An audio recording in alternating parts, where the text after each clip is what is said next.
Yajibu ditna bashtir telefona khwa bizivirinin.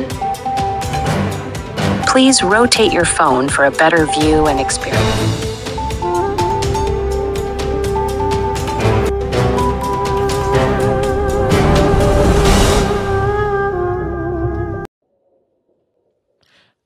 پس شما دارید میگید که اگر ایران یک تلاش دیگری بکنه برای ترور کردن شما، بله اون وقت محوشون میکنیم، محو کامل. و خب نمیتونم تصور کنم که همچین کاری بخوام بکنن. این رو بعد البته دولت بایدن بهشون میگفت، ولی خب نگفت، برای اینکه اصلا نمیدونست که چه اتفاقی داره میفته. گیج و گنگ بود، همونطور که همتون میدونید. خب شما چیز دیگه دارید؟ ببینید دیدگاه من برای چی؟ من میخوام که رابطه خوبی با همه داشته باشم، ولی اونا نمیتونن سلاح هسته‌ای داشته باشن.